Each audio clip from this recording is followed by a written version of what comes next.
Welcome to Smashterpieces, a casual walk through the history of the Super Smash Bros. Ultimate roster. My name is Joe. And my name is Matt.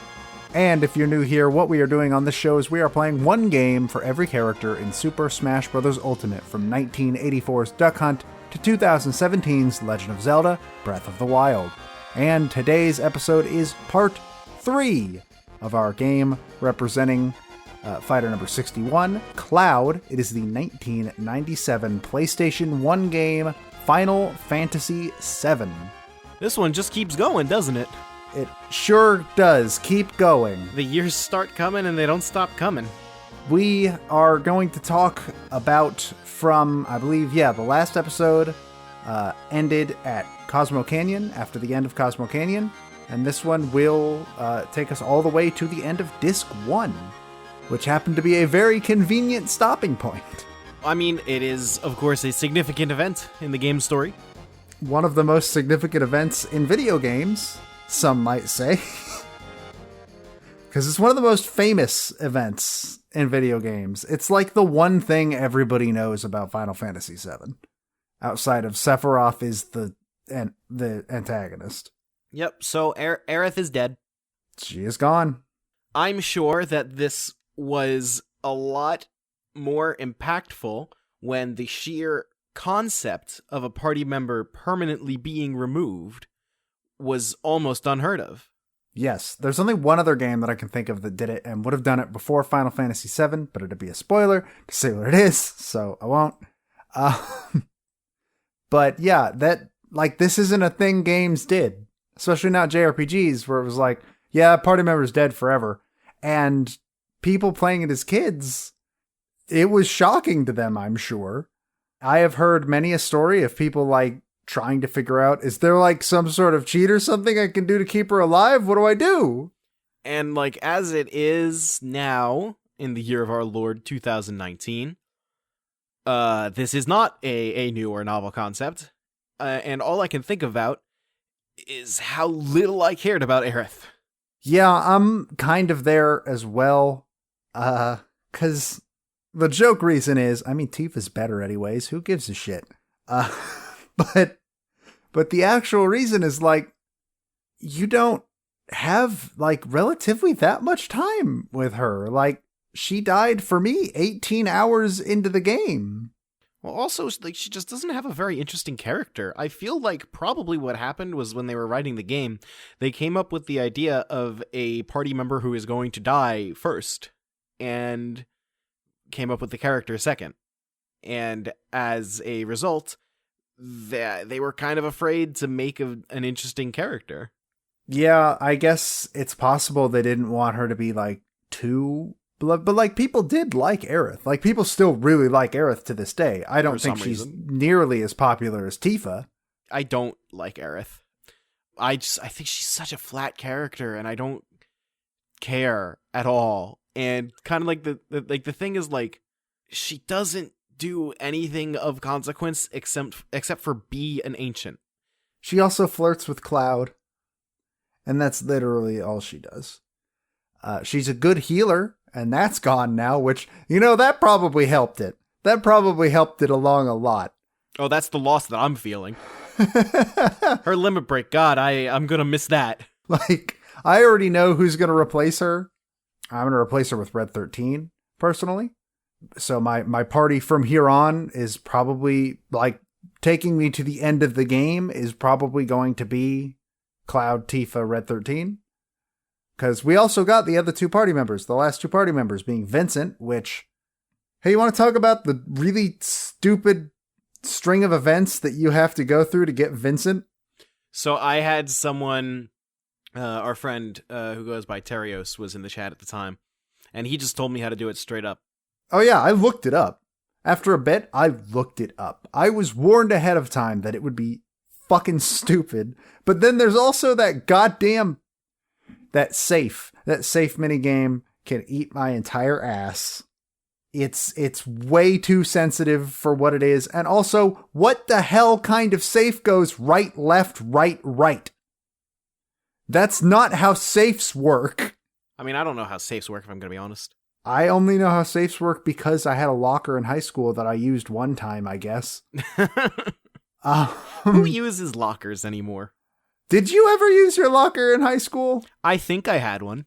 I think I used one in middle school, and then I always had one every year, and I never used it. The most complete answer I can give you is that I think I had one. And that should paint a picture for you about how little we mess with combination locks. That safe thing was stupid. And then, like, you're supposed to talk to him twice, which, like, he tells you to go away, and then you're supposed to talk to him again, and then he tells you to go away again. But if you only talk to him once, when you leave, he'll do nothing. But if you talk to him twice and then you leave, he'll join your party. How the fuck did people figure this shit out? Like, back then. They purchased I can't say Nintendo Power. They purchased a subscription to Final Fantasy PlayStation Power. I guess it actually probably back then would have been the Prima Guide, wouldn't it? Would that have been Prima Guide in 97? I assume so. I'm going to assume so. Yeah, let's find out. But yeah, getting Vincent was stupid and dumb and convoluted. Well, here it is, the official Final Fantasy VII strategy guide, PlayStation version, by Brady Games.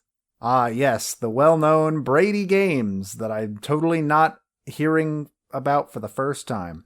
I had a lot of strategy guides as a kid. They made a lot of them. I didn't buy any strategy guides ever as a kid, so. Nowadays, Prima bought Brady Games. Well, there you go. Technically, I'm right. The strategy guide business is not exactly booming nowadays. Wait, didn't Prima go under recently? I'm not certain, but we've got that GameFAQs thing. Yeah, we don't really need strategy guides anymore. But yeah, we also got Sid, who his story sure happened. I feel like the game really wants me to be sympathetic of him. Yeah, but also he's an asshole. It's not working. But also, so here's the thing. It wants you to be sympathetic towards him that like his dream was ruined by this one lady. But like, first of all, I have a few problems with Sid's story. If for some reason you were listening to this and aren't playing along with us or haven't played Final Fantasy VII before, first off, what are you doing? Second of all, Sid's story is basically he was going to go to space, but when they were going to launch, his assistant was checking the oxygen tanks in a place where when the rocket took off, she would be killed. And Sid was like, oh no, you gotta get out of there. And then everybody attached to Sid was like, well, we can't stop the launch. To which I ask, why not? Why not? Why can't the launch wait a minute? And I'm sure some scientist could come to me and be like, well, like you gotta launch in a very specific time window if you're going to like the moon. But Sid never mentions he's going to the moon. He just says he's going to space, which to me says that he was just going up into orbit. And I don't know if you know this about planets. It doesn't really matter when you go up into the sky. If you're just trying to get into orbit, orbit happens to surround the entire planet. So there's also just the matter of like, it's kind of pushing suspension of disbelief, like everything that happened with Shira down there. Yeah, like, at no point did she, like, tell anyone, hey, we're not ready to launch, this is not gonna work. Because I mean, if they were gonna make a point about, like, bureaucrats pushing the launch to have to happen at this time for whatever reason, then they could do that, but they didn't. Yeah, it's just, oh man, who's down there? She didn't even tell anybody she was going down there. So, like, his whole story is nonsense. It doesn't make sense. It's dumb. Yeah, there's actually no reason to feel that there is any urgency that means they have to take off now. Yeah, But there is this sense of urgency for some reason that is artificially put together, and I don't get it. So it just makes the entire thing seem like it could have been avoided. And it makes Shira seem awful. It makes Sid seem awful. It makes everyone involved seem awful. And I don't get it. And also, as you pointed out in my stream chat, In the cutscene, it shows the rocket like start to take off, and then Sid like hits the emergency stop. It's still letting out quite a bit of fire. Shira still would have died. It would have killed her. Like it doesn't like he hit it too late. She still would be dead. Turns out convection happens. So yeah, there's that. There is one very, very interesting thing I think we got at the very beginning of this part though, which is the return to Nibelheim was actually quite neat, I think. Oh, I forgot that was this part. Oh my god, that was incredible. Where it's like you walk into the town, it's like, hold up. This was supposed to have burnt down though? Yeah, and Cloud goes around and talks to everyone and they don't know who he is. And you walk into Cloud's house and some dude is living there, not his mom. Well, his mom's dead. Oh, that's true. She did die. But like you walk into that house and they're like, I've lived here my entire life. Like both Cloud and Tifa are telling everybody like, I've lived here for years. I don't know who you are. What the hell is going on? And all of them basically greet them with like, we don't appreciate that. Please leave. It's really good. Yeah, I don't know what's happening. And then it ties into later with there's something up with Cloud. Something is wrong with Cloud. Yes, like whatever is going on with him and Sephiroth. That's like actually really, really good. Yeah, I'm finding it very neat. And I'm wondering if Tifa is included in that too, because at one point after the flashback, I don't know if you remember before last episode. Oh yeah. Tifa basically like asks Cloud like, how bad was I? And I was like, you were pretty bad. And she implies she doesn't remember how it went after that. Something might be up with her as well. Well, we can kind of now make the inference that like nothing in the memory actually happened. Maybe. I mean, maybe. We don't know. Well, obviously something weird was going on in Nibelheim because there were all those like all the Black Cloak number people wandering around. Well, yes. But like the thing of it is like we had the big question, well, like actually how did they survive? And maybe the answer is they didn't survive anything. There was nothing to survive. It didn't happen. And I don't know the answer. I'm really, really looking forward to finding it out because the way that they are telling this so far is incredible. Way better than anything that Sid did. I can tell you that much. Yeah? Ah, yes. We also hit my new least favorite part of the game. Wutai! Recruiting Yuffie was a mistake. Yeah, Wutai feels like it's directly punishing you for recruiting one of the optional party members. In fairness, like I bought some really good gear there, like the best gear that we've had in the game yet. But I have a feeling that gear's not going to carry me to the end of the game. Well, like in fairness, yes, they have some very good weapons that my characters are all decked out with right now. And also in fairness, Wutai is completely optional. Like we didn't have to go there. We weren't even supposed to go there. We just happened to show up because we saw a red dot on the screen and thought, oh, that must be the next place to go. Or at least that's what happened to me. Mm-hmm. We could have gone straight to the place that told us where the keystone was. I stumbled into it, yeah. And I didn't know what was happening. And it's just at the moment it starts, you're locked in. Mm-hmm. You have to keep going. Well, yeah, it takes away all your fucking materia. Mm-hmm. And then you have to do the whole thing without any materia. There's a boss fight.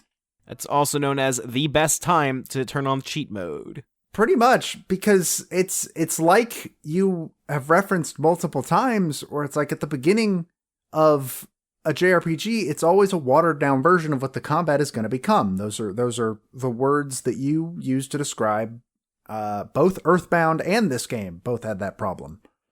And this was a side quest that was just like, what if we took it back to that, though? And it sucked. So yeah, Wutai was bad. The Turks were cool. The Turks were cool. Did we even get any of Yuffie's fucking backstory from that? Outside of, I lived in Wutai and the village is poor, so I stole materia. It's a tourist trap now. That's the only backstory we got from her.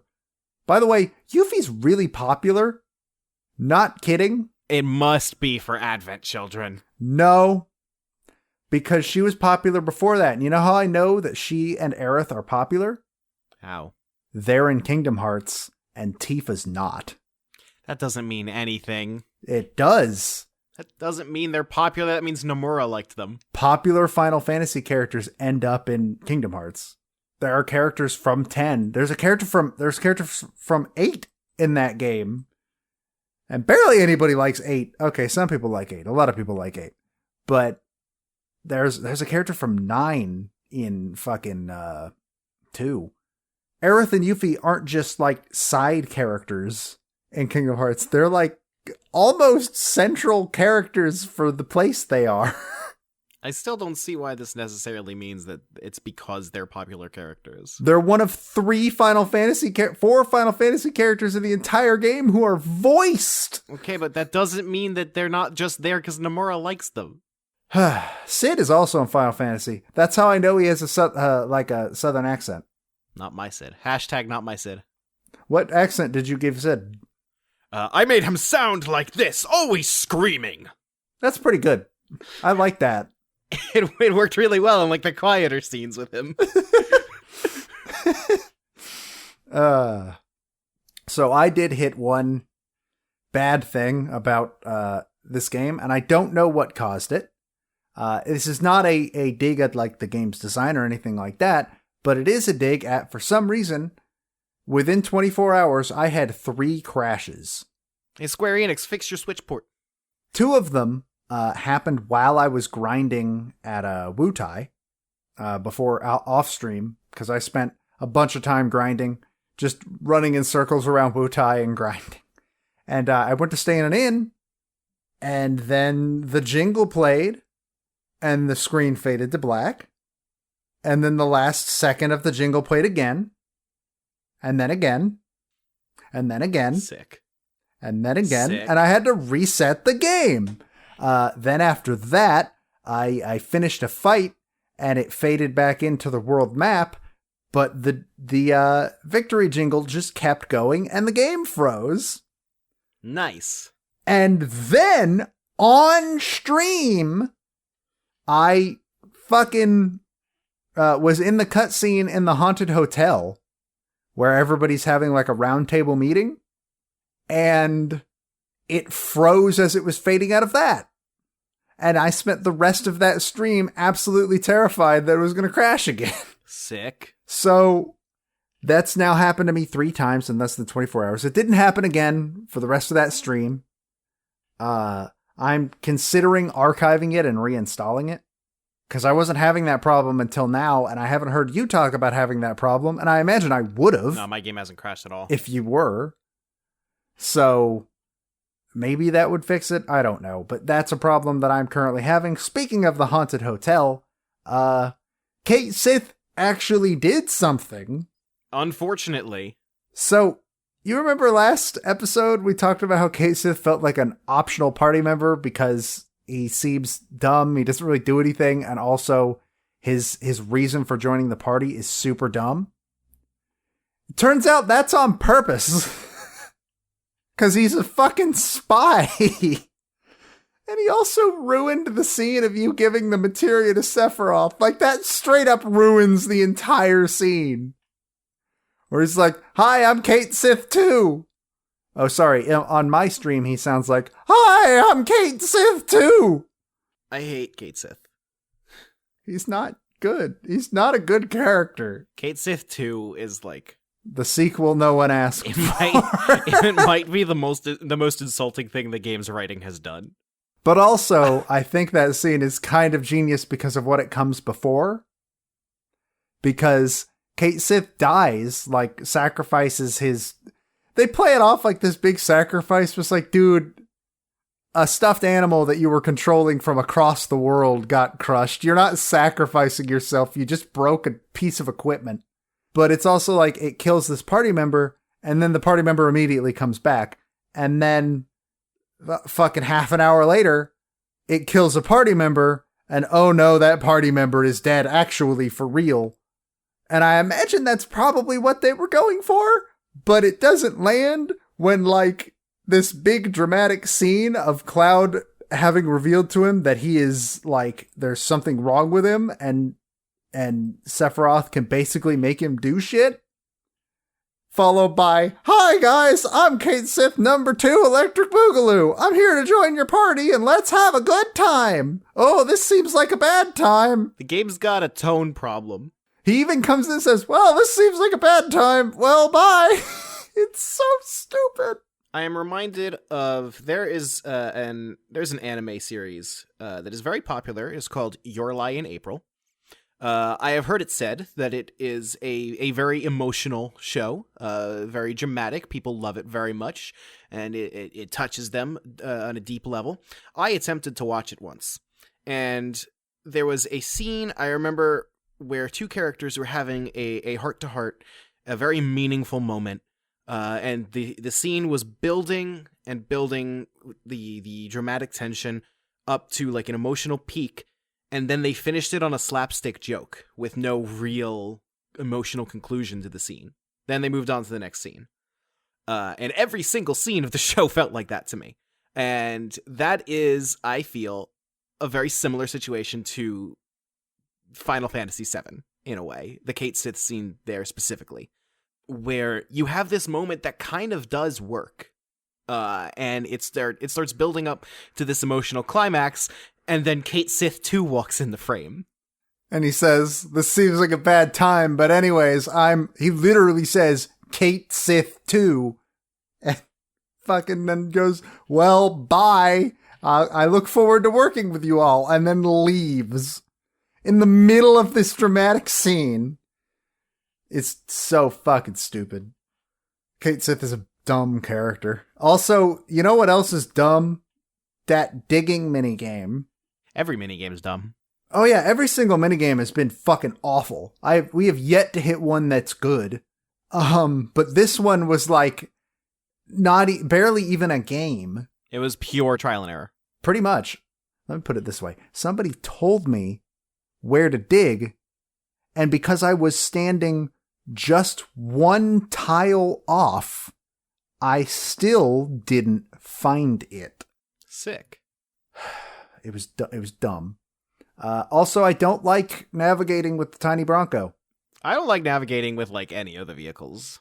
I get that the Tiny Bronco Tiny Bronco, obviously, Sid's plane, it breaks, and it can now only like skirt over shallow water.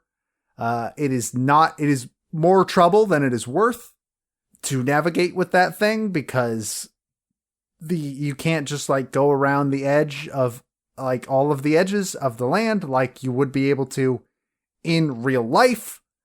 And it sucks. I get that they're trying to make it so that when you get the airship, it's a big deal, because the airship can just go wherever. But also, navigating with the Tiny Bronco sucks. I'm kind of just used to like, I mean, I played a lot of JRPGs after Final Fantasy VII, so this is a weird comparison. But I'm used to this structure of games where it's like you slowly get more and more access to the world map like that, and it's stupid, but it's whatever. Well, yeah, I get the idea. It's just, see, the buggy is fine. It lets me pass over stuff. You can use it on the actual land, but then you can also pass on stuff that you can't pass on foot. But the Tiny Bronco can travel on exactly one type of terrain and nothing else. And you have to take these weird roundabout paths to get half the goddamn places on the map. I don't like it. I'm looking forward to getting the airship so much. Don't worry, before we get the airship, we'll get a proper boat that can actually go over the entire ocean. I don't know that for a fact, but I'm certain. This is entirely judging by the soundtrack. Nothing else, so I might be wrong. I mean, the Tiny Bronco doesn't have any music, so... I think that's true. The Tiny Bronco does not get music, neither does the buggy, so I don't know. But I think we're getting the airship soon. Not necessarily, because... Well, airships in Final Fantasy are usually, like, close to endgame, I guess, so maybe not soon, but also we've now been everywhere on the map. We've touched every landmass on the map. That doesn't mean that we're getting the airship. Trust me. That's fair. Because they're gonna wanna like focus you on specific areas. So like they won't limit where you can go, but they'll make it inconvenient to go elsewhere. I think the airship, as far as I understand, I just got the airship in Final Fantasy X. Let me paint a picture for how late you get the airship in 10. I can now go fight the final boss if I want to. Sick. Like, I could go finish Final Fantasy X and I just got the airship. So it could be that for all I know. This was a very packed section of the game. We have finished Disc 1. We have seen one of the most famous scenes in the entire game. There is one last thing in this game that is like one of the most famous things in video games, and we're not going to hear that until the end. Mm-hmm. And I'm very much looking forward to being able to talk about that, but we can't yet. I don't know when this episode's going out. We're not going to finish this game by the end of the year. I've made my peace with that, and that's fine. I'm not trying to super rush this game. I think we'll finish it within January, but I don't think we're going to finish it before 2020. And it certainly doesn't help that I go on vacation for like a week and a half right after Christmas. That's okay. I'll do a solo episode without you. Where you're just... I'll invite David on. You're just talking to... No, you got to do it by yourself. You got to have a conversation with yourself about the plot of Final Fantasy VII. So, yeah, I don't think we're going to finish by the end of the year. We will have one more episode in 2019, I think. And then after that, I think it's going to be a little while before we get another episode because, like I said, I do go on vacation pretty much right after Christmas. I will not be back until about a week after New Year's. So that's going to be a thing that holds things up. You should just marathon your way through the game so that we can record after your vacation. What if we did that? What if we straight up did that though? I wouldn't be able to stream it. Which so first of all, I've had a great time. I've honestly enjoyed streaming this game, though it does, we've both kind of talked about this, it does kind of suck only playing a long game like this 3 to 4 hours a week, and not any at all past that.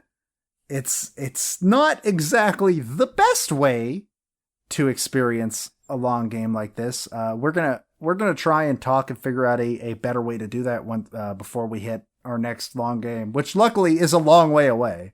Well, yeah, but also we don't have any idea of what an alternative could be. Yeah, we're kind of... So... Because I don't think either of us have time.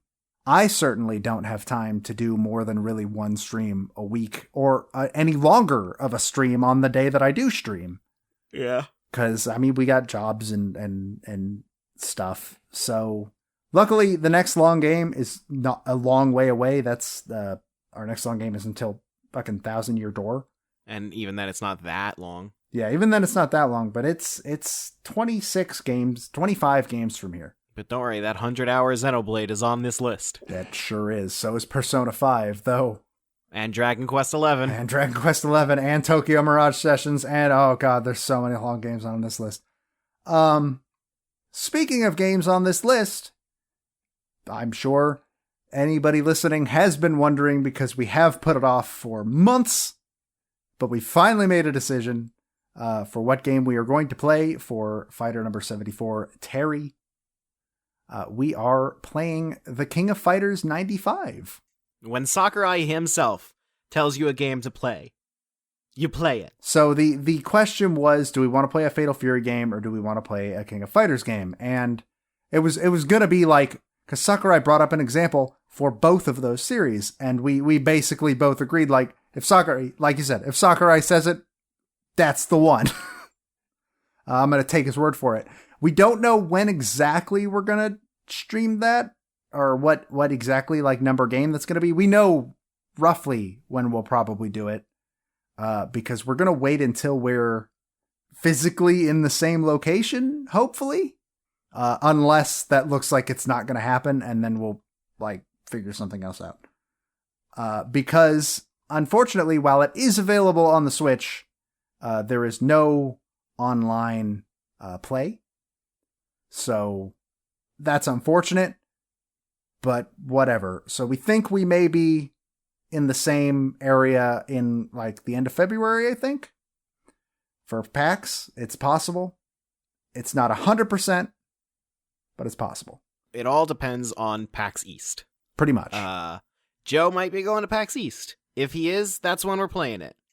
Because it's not just going to be us there. It's going to be some other NWR friends that we could play with. Mm-hmm. And if I'm not, we'll figure it out from there.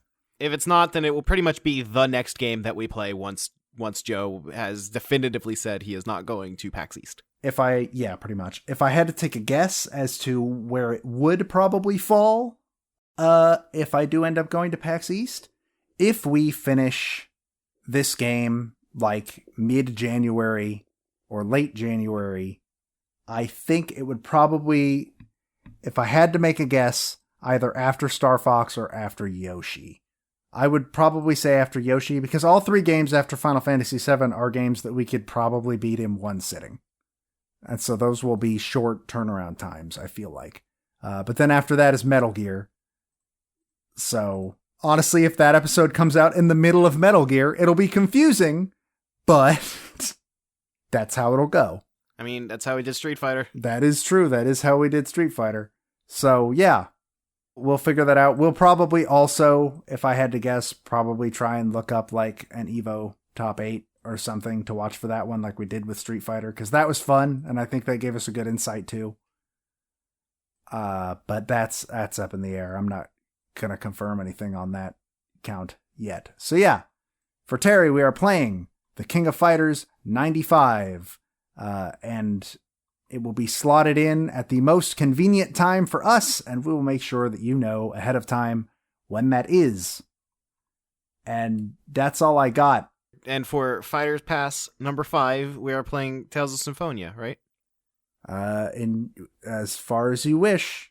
I thought we were playing Yakuza 0, but that's just me. Even in a shitpost meme, I am not going to pretend that that's ever going to happen. Yeah. I know usually we would talk about the music here, but I'm going to be real. None of the music in this section really paid off. Oh, I forgot the most important question. Who did you go on a date with? It railroaded me into Aerith. Whoa! Oh, unfortunate. I went with Tifa. I didn't know I was getting a choice. You didn't. So it's based on what character likes Cloud the most, depending on dialogue options and other things. It's one of those, I see. So I went with Tifa. There are 4 options. The 3 obvious ones being Aerith, Yuffie, or Tifa. Or Barrett. You can also go with Barrett. And apparently Barrett hates every minute of it, from what I hear. I went with Tifa. That Aerith still goes and does the, does she still go and do the play? Yes. Okay, good, because that play was amazing. Did you kiss the princess or the evil Dragon King? Oh, I went off the rails so hard, that wasn't even an opportunity. Damn. It gave me the option, and I was like, I gotta kiss the princess because it's Tifa, but I want you all to know the temptation to kiss the evil Dragon King is the strongest I've yet experienced in this game. And I regret not doing it. But I do want to give a shout out to one song, even though we have technically already mentioned it, but it's very, very important in this section of the game, and that is Aerith's theme.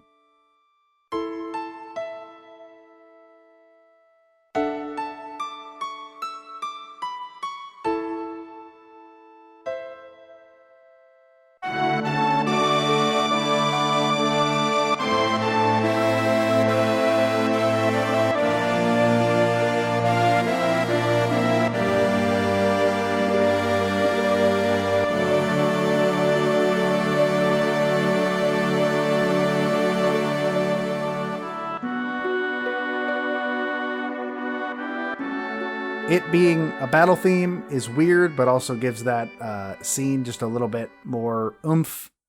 Like, even if I don't care about Aerith that much, I will admit that it's a really well done scene, at the very least. Like, having it drive home that Cloud is not entirely in control of his own actions, with, like, him walking up and the game basically forcing you to get ready to, like, swing your sword down on her. That was well done, at least. So figured I should give a second shout out to that because we're never going to hear that song again. I mean, we might. We might. We probably will. I don't got anything else, do you? I just want to give a shout out to Truck Kun. Which one is Truck Kun? The truck. Oh, right! I forgot about that! Because Final Fantasy VII's an isekai. Where that fucking truck hits... Oh my god, that was super good. I cannot wait for remake. Oh, that scene's gonna be amazing. That and the play are the two things that I desperately want to see in remake. And neither of them are gonna be in part 1. This is probably where part 2 of remake's gonna end. Oh, probably. So, you can follow us on Twitter, at Smashterpieces, on Facebook, at Smashterpieces. You can find us on YouTube as Smashterpieces. Basically, if you're looking for us, you can probably find us as Smashterpieces. Pretty easy. You can find me on Twitter at The Debaga. You can find Matt at Grimace Do Menace. These episodes are now edited by Peter Spezia. You can find his stuff over on rhymeswithasia.com. Or you can find him on Twitter at PeteSpeakEasy. So go ahead and go give him a follow. He does a show with me called Original Sound Chat as well. And that's pretty cool. And you can find that and this show at our website at anondino.squarespace.com. And you can also find us on nintendoworldreport.com. So go check those out. With that, my name is Joe. And my name is Matt. And we will see you next time as we dive into Disc 2 of Final Fantasy VII.